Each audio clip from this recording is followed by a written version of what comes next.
fază. Avem stângul în față, revenim, ducem dreptul în spate și revenim. Și avem stângul în față, revenim, dreptul în spate, revenim. Ne ducem cu greutatea pe stângul, revenim, ducem greutatea pe dreptul, revenim. Și puțin mai repede. 1, 2, spate, revenim, față, revenim, spate, revenim, față, revenim.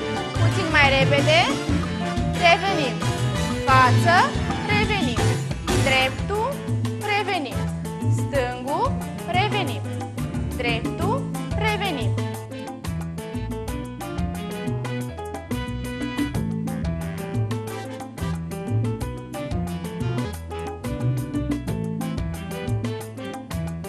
Brațe, îndoim brațele puțin și mișcăm ca niște cercuri.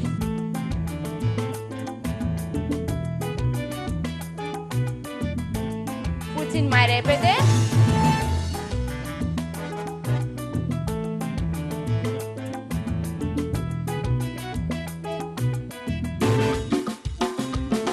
Când considerăm că stăpânim primul pas, vom trece la pasul al doilea.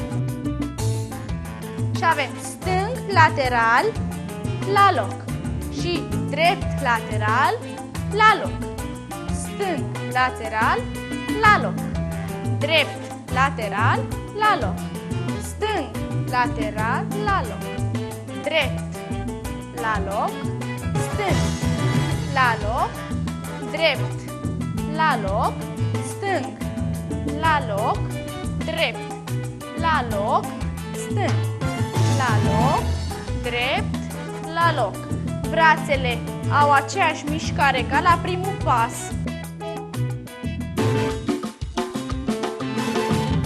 Vom încerca să ne mișcăm puțin mai repede.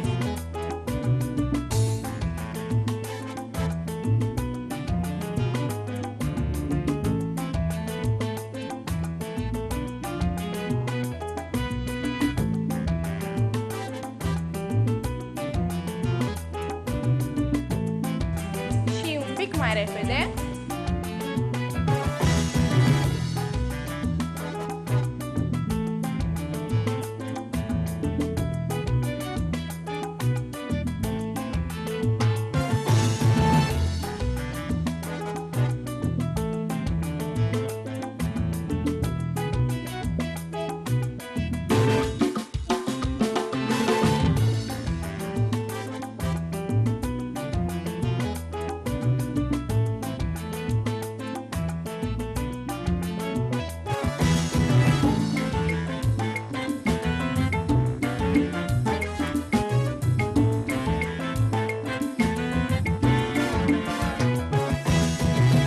Acum vom încerca să legăm cei doi pași.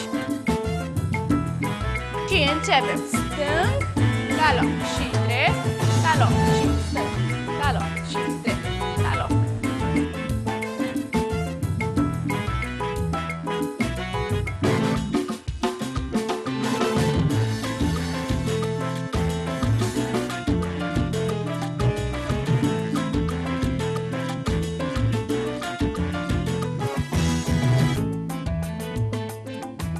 Lateral.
Începem prin a recapitula pașii de data trecută.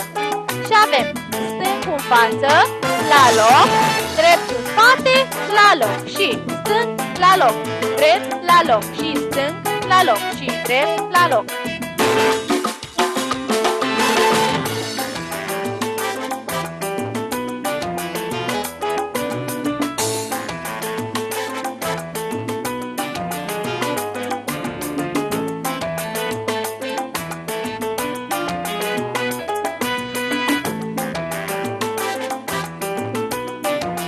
Lateral.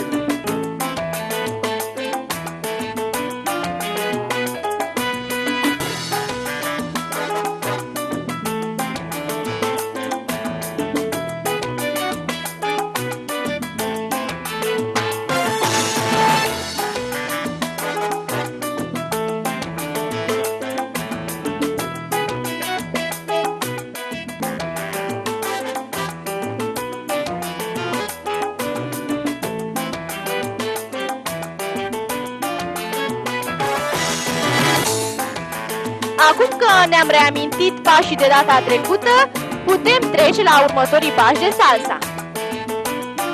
Avem dreptul peste, stângul lateral, stângul peste, dreptul lateral, dreptul peste, stângul lateral, stângul peste, dreptul lateral, dreptul, stângul, stângul, dreptul, dreptul, stângul, stângul, drept, dreptul peste, stângul lateral, stângul peste, dreptul lateral.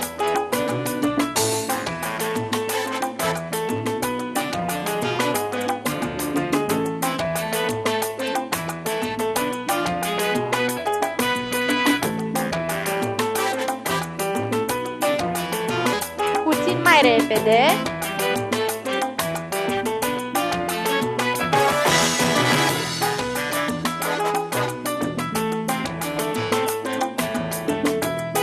Îndoim mâinile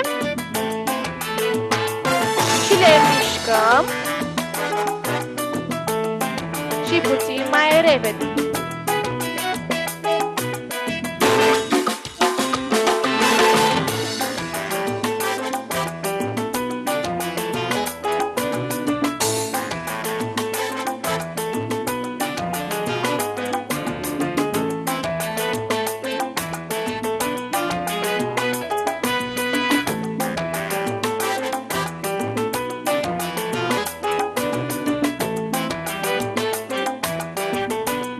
Și ultimul pas de bază este stângul în spate, la loc, dreptul în spate, la loc. Ne lăsăm greutatea pe stângul, revenim și acum ne lăsăm greutatea pe dreptul. Revenim. Stângul în spate, revenim, dreptul în spate, revenim. Stângul, revenim, dreptul, revenim, stângul, revenim, dreptul, revenim. Îndoim brațele, da? Mișcăm și puțin mai repede.